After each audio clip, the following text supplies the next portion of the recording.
Bonjour, c'est le deuxième numéro de Mediafact, l'émission qui décortique les mensonges du débat public. Aujourd'hui, Air France, avec bien sûr des images qui ont fait le tour du monde. C'était lundi dernier, le 5 octobre.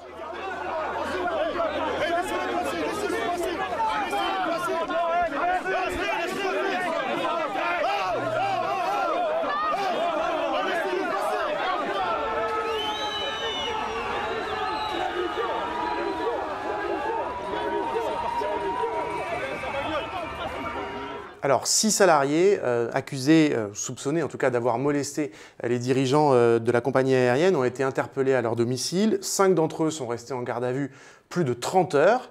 Ils ont été mis en examen pour violence en réunion et ils risquent 3 ans de prison et 45 000 € d'amende. Donc depuis une semaine, on a vu une réaction indignée du Premier ministre qui est d'ailleurs depuis un peu tempérée par ses ministres, Ségolène Royal, la ministre de l'écologie, ou Myriam El Khomri, la ministre du Travail, qui sont un peu embêtés par la tournure que prend la situation.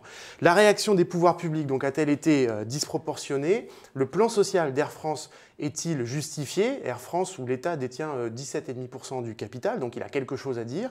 Les pilotes sont-ils trop payés? On va discuter de tout ça aujourd'hui avec deux journalistes de la rédaction de Mediapart, Mathilde Gohanec, Dan Israël. Bonjour à tous les deux. Bonjour. On va entrer tout de suite dans le vif du sujet et d'abord donc revenir sur la réaction très dure du Premier ministre Manuel Valls et du ministre de l'économie Emmanuel Macron. On regarde. Rien ne peut justifier de tels agissements. Ces agissements sont l'œuvre de voyous. La justice devra identifier ceux qui se sont livrés à cette violence inqualifiable. As for Air France, we are speaking about a few isolated people, extremely violent, who decided to do so after the announcement of an important restructuring plan. So the government backed the management, and all the unions condemned basically this fact. So I want to be clear, it's not about France, it's about stupid people, and they will condemn for that. Mathilde, des dirigeants molestés, évidemment c'est toujours très spectaculaire, mais avec de tels propos, le Premier ministre, qui a annoncé aussi par ailleurs lui-même en fait des condamnations, quasiment, avant même que ça n'arrive finalement, est-ce que le gouvernement est allé trop loin ? Ce qu'on peut dire, c'est qu'il est allé franchement et avec ardeur dans le concert d'indignation qu'on entend depuis plus d'une semaine, une grosse semaine. Mais bon, au fond, il faut un peu revenir aussi sur ce qui s'est passé. De quoi il s'agit? Il s'agit de deux directeurs généraux, dont le directeur des ressources humaines d'Air France, qui ont été poursuivis par des manifestants en marge donc, du comité central d'entreprise, un moment tendu. Ils ont été sérieusement bousculés, c'est vrai, et ont même perdu donc, dans la tourmente une partie de leur costume.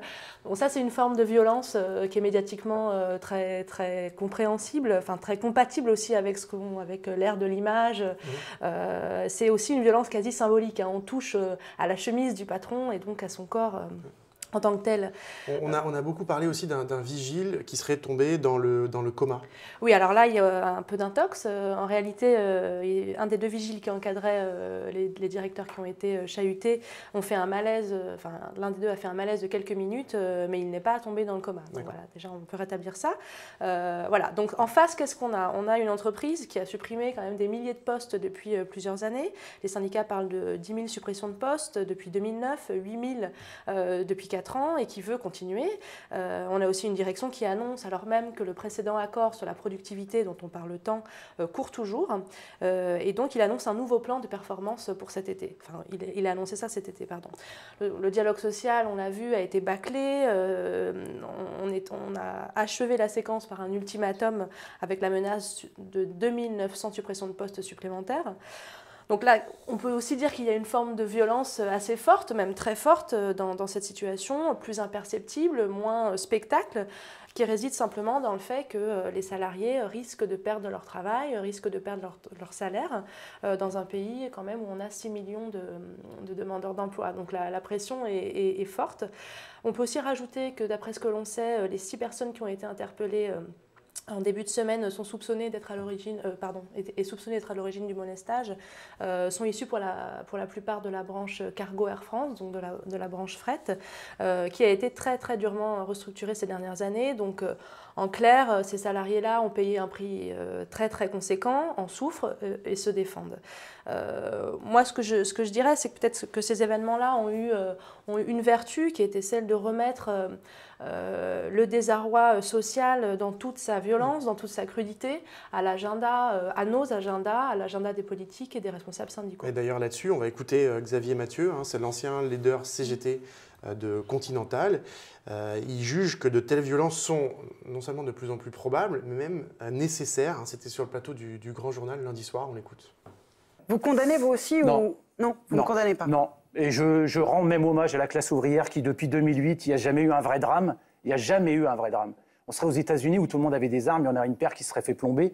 Il n'y a jamais eu. Moi, je rends respect à la classe ouvrière parce que le grand patronat, ceux que vous protégez avec la chemise arrachée, il y a des centaines de morts. Même des gens qui meurent au travail. Vous ne pouvez pas me laisser dire ça, mais je le dis. Malheureusement, j'ai été un pacifiste toute ma vie. J'étais un non-violent toute ma vie. Mais malheureusement, je ne crois plus au pacifisme, je crois en la violence. Parce que vous voyez, par exemple, on a pété la sous-préfecture de Compiègne. Ça faisait 6 semaines qu'on réclamait des négociations. Aucune négociation n'était acceptée. On a pété la sous-préfecture de Compiègne. 3 heures après, on nous autorisait, tripartite, tout ce qu'on voulait, on l'avait. Les agriculteurs, ils pètent, ils ont, obligatoirement. C'est la seule Les taxis, mais oui. Parce qu'on est dans une société où il n'y a que ça. Les gens en face, les puissants n'ont peur que de ça, n'ont peur que de la violence. Alors, Dan, Mathilde, on n'a pas encore parlé des pilotes, c'est quand même très important d'en parler puisque les pilotes, ils sont maintenant au cœur du discours de la direction d'Air France qui les accable un peu de tous les maux. Pendant longtemps, elle les a laissés tranquilles, elle a même négocié avec eux. Maintenant, elle les accable un peu de tous les maux. Les pilotes à Air France, certains d'entre eux en tout cas, sont très bien payés, parfois 110 000 euros jusqu'à 110 000 euros par an. Et finalement, c'est eux qui sont accusés aujourd'hui de ne pas vouloir faire d'efforts. Ce discours est même d'ailleurs repris par le gouvernement. C'était par exemple le cas de Michel Sapin sur Europe 1 le 4 octobre. Quand le dialogue est bloqué par une minorité sur des visions purement individuelles et corporatistes, oui, ça peut mettre en danger l'ensemble. C'est la raison pour laquelle... Est-ce que vous soutenez l'État est actionnaire d'Air France? Est-ce qu'au conseil d'administration, le gouvernement soutient Alexandre de Juniac? Évidemment. Alors Dan, question simple, Michel Sapin fait clairement comprendre que c'est eux que les pilotes plombent la compagnie. Est-ce que c'est vrai ? Alors non, c'est pas vrai, ou en tout cas, les pilotes ne sont pas la plus grande menace qui pèse sur Air France. Et ça, c'est pas les syndicats qui le disent, c'est le dirigeant de l'Association internationale du transport aérien, en fait, qui dit que les compagnies aériennes françaises souffrent notamment du fait que les aéroports français, avec l'accord de l'État, font payer très très cher aux compagnies aériennes le droit d'utiliser leurs installations, leurs pistes, etc. Et donc il faut quand même savoir qu'à Roissy, à Orly par exemple, on est parmi les tarifs les plus élevés du monde et qui augmentent encore régulièrement tous les ans. Très bon papier de Martine Orange à lire là-dessus sur Mediapart. Exactement. Mais alors ce qui est important aussi, c'est de voir que la direction n'insiste pas du tout sur ce point. Ils ont un peu, Alexandre de Juniac et ses équipes ont un peu organisé un face-à-face avec les pilotes. Ouais, d'abord, est-ce qu'ils leur ont demandé de signer l'accord en gros, on leur demandait de travailler un quart de temps en plus pour le même salaire. Mais donc cet accord particulier devait être signé, sinon un plan social ou des plans de réduction, un plan de réduction d'emploi allait peser sur toutes les catégories du personnel et pas que sur les pilotes. Bon, alors pourquoi? Bon, c'est vrai, il faut le dire évidemment, les pilotes sont la catégorie de personnel qui sont les mieux payés parmi les salariés d'Air France, il n'y a pas de doute. Et puis aussi, ils avaient pris des engagements pour améliorer leur productivité en 3 ans, comme tous les autres salariés, augmenter de 20% la productivité, et les pilotes n'ont pas tenu ces engagements. Alors ils ont des explications, ils donnent des raisons bonnes ou pas bonnes à chacun de juger, mais en tout cas ils n'ont pas tenu cet engagement-là. Voilà. Après, en lançant ce bras de fer, la direction d'Air France sait aussi qu'elle est face à des salariés qui ne sont pas particulièrement bien vus par les autres catégories de personnel, et du coup c'est plus facile de leur faire porter un peu le rôle du bouc émissaire. Ouais. Alors, il y a les pilotes, mais il y a aussi d'autres catégories de personnel dont on parle moins. Et cette semaine, on a vu aussi des images, peut-être qu'on les a moins vues que les images qu'on a vues au départ de ces salariés poursuivant et arrachant la chemise du DRH. C'est des images qui ont été tournées par un salarié dans la salle du comité d'entreprise d'Air France, et notamment donc, la colère d'une femme qui est employée, qui est personnel au sol. Donc, elle est en bas, elle, de l'échelle sociale, dans la hiérarchie d'Air France, et elle le dit à un moment, elle touche 1 800 € par mois. Voilà, on regarde un peu ces images. On nous a demandé de faire des efforts, on les a fait. Ça fait 4 ans que nos salaires n'ont pas évolué. 4 ans qu'on travaille pour rien. Nous, on les a fait, les efforts. Nous, on les a fait, les efforts. Nous, on a fait des efforts. 4 ans. 4 ans sans rien. Et c'est nous qui traquons. Et donc, Mathilde, Air France, c'est aussi d'autres catégories beaucoup moins visibles. Tout à fait. Air France, c'est aussi du personnel au sol et puis ce qu'on appelle le personnel navigant commercial, hôtesse et steward. Donc, le personnel au sol avec le personnel du fret a été celui qui a été le plus le plus touché par les différents plans de transformation d'Air France ces dernières années. Alors, pourquoi? Parce qu'il est aussi plus facilement sous-traitable, donc la pression est nettement plus difficile à gérer. Concrètement, les salaires pour ce type de personnel ont été bloqués depuis 5 ans. Il n'y a plus d'évolution possible dans l'entreprise pour ces personnels-là. Et la charge de travail a été alourdie de 24 minutes par jour. C'est ce qu'a dit dans la vidéo, d'ailleurs. Voilà, 24 minutes par jour sans compensation. Donc on peut comprendre qu'à un moment, il commence à considérer que ça fait beaucoup. Ouais. Pour le personnel navigant commercial, donc je le redis, hôtesse et steward, la situation est un peu plus compliquée. Eux ont signé un accord qui arrive à terme en 2016, où ils s'étaient déjà engagés à améliorer leur productivité de 20%. Au passage, je note que Air France, la direction, prend bien soin de séquencer des accords spécifiques avec des corporations de personnel, ce qui ajoute à la confusion et à la division. Donc la direction a demandé à ces personnels-là de faire à nouveau des efforts, donc 100 heures de plus par an, sans augmentation de rémunération, comme pour les pilotes. Pour l'instant, c'est hors de question pour les syndicats. Et c'est un vrai point de blocage. Donc même si la direction pointe la responsabilité des pilotes, en fait, il y a un autre point de blocage qui est celui qui concerne le personnel navigant commercial. Donc voilà, en gros, syndicalement, hormis la CFE-CGC, qui est le premier syndicat d'Air France, il faut le rappeler parce qu'on a tendance à l'oublier, mais qui n'emporte pas l'accord puisqu'il n'est pas tout seul suffisamment puissant. Donc ce syndicat estime qu'il faudrait aligner la durée du travail sur la norme européenne. Donc dans ce sens-là, elle va dans le sens de la direction. Mais quasiment l'ensemble des autres organisations syndicales ne sont pas d'accord pour faire ce type d'effort. Donc de toute façon, il va falloir lâcher du lest et c'est pour ça qu'on attend aussi un peu l'intervention de l'État puisqu'ils sont, comme vous l'avez dit tous les deux, actionnaires à plus de 17%. Bien sûr. Donc on a parlé du plan social, on a parlé du personnel et Dan, on va aussi revenir maintenant sur des arguments un peu plus économiques qu'on entend dans la bouche du PDG d'Air France, Alexandre de Juniac. Lui, quand il parle de la situation économique, il noircit vraiment le tableau. Il dit en tout cas, Air France est dans une situation de concurrence internationale, je cite, monstrueuse. C'est quand même un mot assez fort et en gros doit s'adapter ou mourir.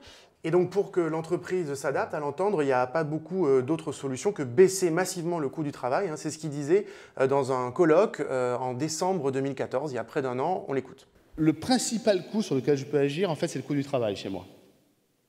C'est le coût du travail. Donc vous voyez bien, je me bats statuts sociaux contre statuts sociaux face à Qatar, face à Singapore Airlines, dont l'ambassadeur est là, voilà, face à Emirates ou face à China Eastern. Donc pour moi, c'est absolument clé. Alors Dan, Alexandre de Juniac, on l'a entendu, nous décrit en fait une compagnie complètement aux abois. Ça ressemble quand même un peu, en tout cas de loin comme ça, aux propos un peu catastrophistes qu'on peut tenir quand on veut justifier des restructurations. Est-ce qu'il charge un peu la barque ou pas? Alors clairement oui, il charge un peu la barque parce que il y a quelque chose qu'il faut savoir que personne n'a trop en tête, mais Alexandre de Juniac le reconnaît sans souci. En fait, Air France est sortie du rouge. Elle n'est plus au bord de la faillite. Oui. Ça, c'est notamment grâce. C'est pas exactement ce qu'on lit. Exactement. C'est notamment grâce au précédent plan de réduction des coûts, avec des milliers de suppressions de postes. En fait, l'entreprise est rentable. Elle est à l'équilibre, même un peu rentable.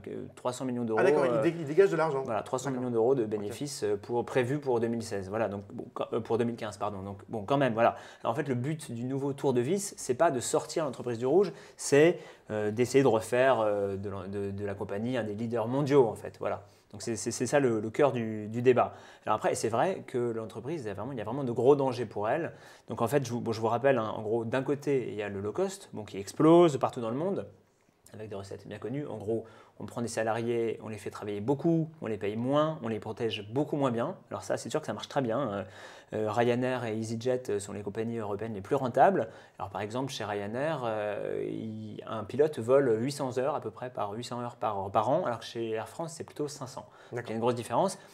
Et par ailleurs, il faut avoir en tête que Ryanair transporte plus de passagers européens par an que Air France. Et ils sont moins payés, les pilotes, par exemple? Les pilotes sont moins payés, oui. Largement moins. Et même chez Transavia, qui est la filiale low cost de Air France, on pense l'entreprise calcule que les salariés en vol travaillent 25% de plus et sont payés 15 à 20% de moins. Donc, oui, vraiment, voilà, c'est moins. Donc ça, c'est sûr. Et en plus, il y a un danger pour Air France, c'est que le low cost en France est encore un peu une terre de conquête. Oui. C'est-à-dire que les parts de marché sont deux fois moins importantes en France que partout ailleurs en Europe. Donc il y a encore de la marge.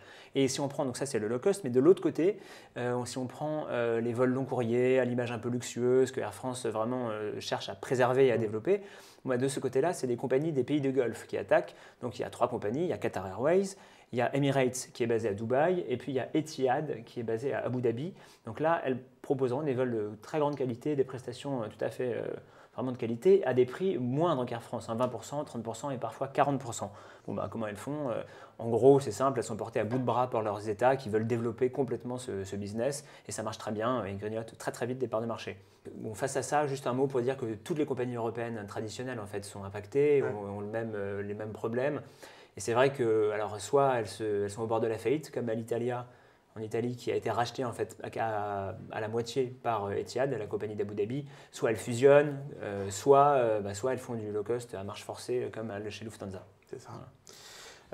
Puisqu'on parle d'Alexandre de Juniac, on va revenir juste sur quelque chose qui circule pas mal sur les réseaux sociaux ces derniers jours. En gros, on lit beaucoup que Alexandre de Juniac aurait multiplié par 2 son salaire, je crois, entre 2013 et 2014, qui évidemment, vu la situation, serait assez difficile à expliquer. Ouais, en fait, c'est faux. Effectivement, le chiffre circule beaucoup parce que dans le document de référence, le document annuel, le rapport annuel de Air France KLM, la holding qui détient Air France et KLM, effectivement, le salaire de 2013, en 2014, il a été presque doublé par rapport à 2013. Il y a une raison assez simple qui est que De Juniac est arrivé à la tête de la holding à la moitié de l'année, en juillet 2013, et donc la holding ne lui a versé que la moitié de ce salaire-là.